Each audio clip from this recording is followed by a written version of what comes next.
In this video, I will be presenting my family with different magazine covers and they will be talking about which they like and dislike. These are the magazine covers that I'll be showing them.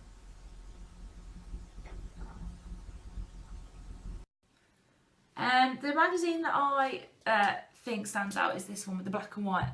However, the colour on the top, with being the primary colours on such a mature background being black and white, I think it stands out a little bit too much. I think if they wanted to keep it all the same, they should have made the colours on the title a little bit more mature and maybe made sure that the masthead stood out slightly more. I'd say that's directed more to children, really, that writing and the colours. I don't like that one because I think his white top blends with the cover too much. And I don't like the writing on that because it's all broken and it's quite hard to read. I think that one's just too busy with all the writing. And the head covers the title as well, so if you didn't know what magazine it was. However, it is quite a popular magazine, so a lot of people would be able to recognise the magazine without looking at the whole. But I wouldn't know that, so I think where the head covers the writing, I don't like that. I think the writing needs to be over the image. Yeah.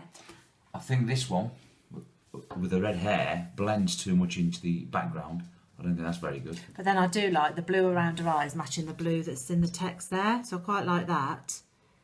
But I do agree, I think there's too much red going on. It's hard to distinguish between the title and the picture. It all seems to blur into one. This one here, I think again, similarly to this one, the font use in the masthead seems quite immature for a magazine cover, and it just doesn't seem as thick and as bold enough to stand out and make audiences automatically respond to the title and see what it is. I quite like this. I think she looks quite natural, but I don't like all the images across the bottom. I think there's too many images across the bottom. This one here I think is not very good because its head hides most of the actual title of the magazine, and also it's not a very good picture. I think it looks quite menacing and quite aggressive. Yeah. It doesn't say come and buy this magazine.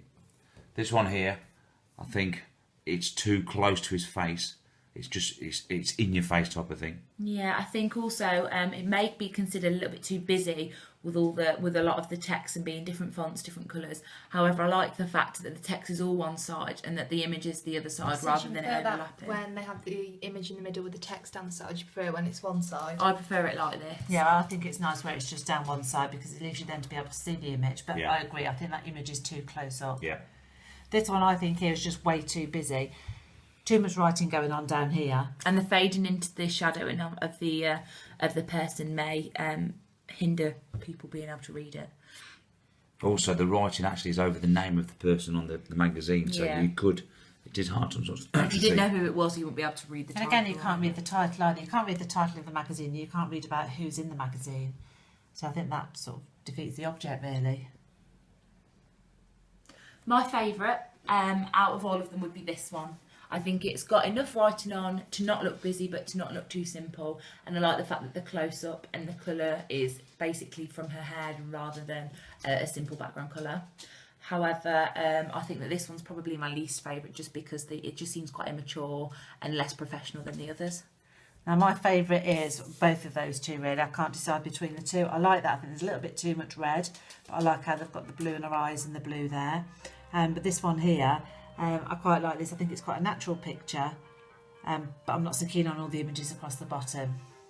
Me personally, I like this one the best because I like the writing down one side and the image on the other side, although the image is a little bit too big. The worst one is this one because I think it's too menacing. It doesn't say come and buy me, and also his head is across the writing. I think his picture there would stop a lot of people from buying the magazine because it doesn't make you want to buy it. I think he looks like somebody on a wanted ad or that you'd see on a programme of somebody being in trouble. Would you not agree that that image and that image as well have the same effect with the face? Yeah, I totally agree. I think all three of them have probably got give the same sort of message, but I think that in particular gives a more aggressive message because you're not there's seeing no expression on his face. So if you don't think that somebody would want to buy that because of the image, which image do you think would make somebody want to buy it? I think men would find that attractive because it's got somebody on there that they would find attractive, so I think they would probably buy that. I think that would appeal probably to teenage girls because of who's on the front. That one is obviously knowing who's on it is more towards rock people. And I think this one, just because of the detail and the quality of the image compared to the others, may attract people.